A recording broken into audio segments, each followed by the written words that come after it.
You know, for decades, there's been this one piece of tech that's been the silent, reliable backbone of our digital world, handling everything from our bank accounts to our flight bookings.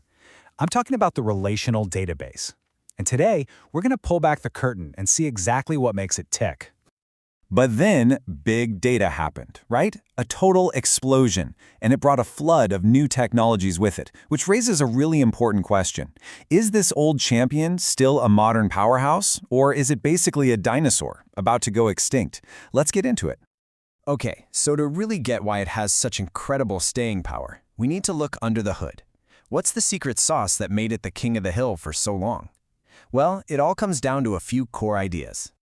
At its heart, a relational database, or RDBMS, is all about one thing: structure.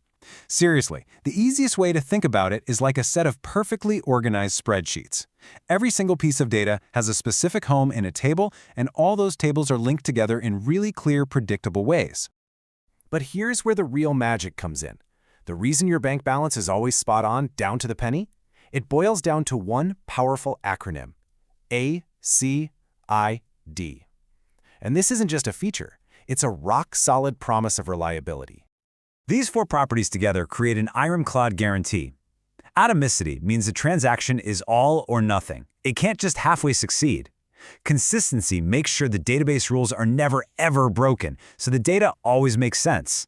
Isolation is pretty cool. It's like giving each transaction its own private room to work in, so they don't step on each other's toes. And finally, durability means that once a transaction is complete, it's permanent. It'll survive pretty much anything, even a power outage. This four-part promise is the bedrock of trust for our most critical data. Okay, that's the theory. But what does this actually look like in the real world?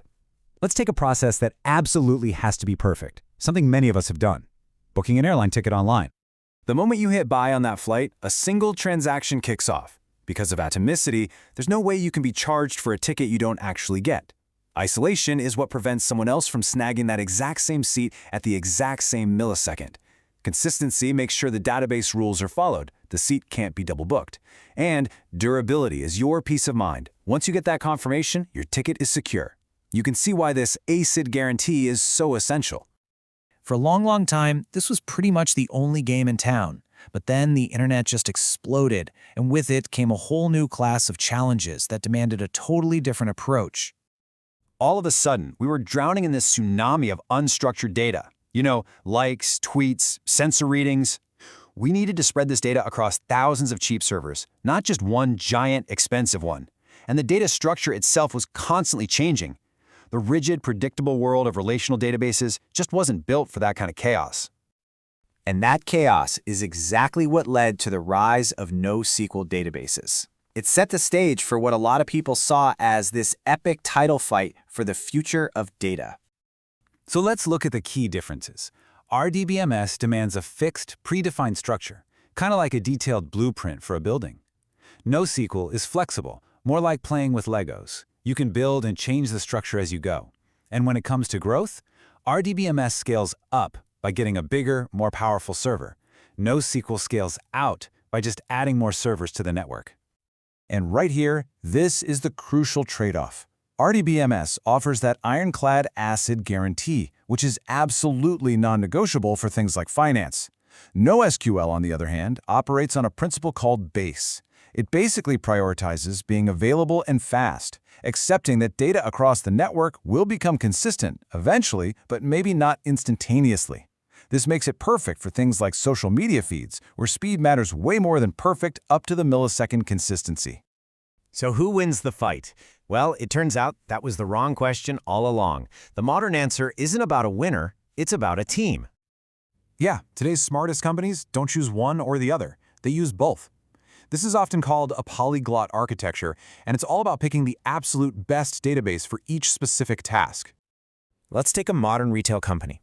They might use a relational database like Postgres for the really critical stuff: orders, inventory, all the financial transactions.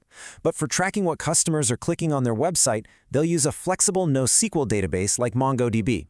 Then they might use a data warehouse like Snowflake for company-wide analytics, all fed by a real-time streaming platform like Kafka. See, it's a team of specialists, each playing to its strengths. So, after all that, what's the big takeaway? Why should you care about this so-called dinosaur? The takeaway is this: the relational database is far from obsolete. For any data that is structured, critical, and demands absolute integrity, think banking, healthcare, e-commerce, it remains the undisputed champion. It's not the only player on the field anymore, but it's very often the most valuable one. So no, the relational database isn't a dinosaur. It's a specialized, powerful creature that has found its permanent place in a much larger, more diverse ecosystem. This brings us to the real question technologists face today.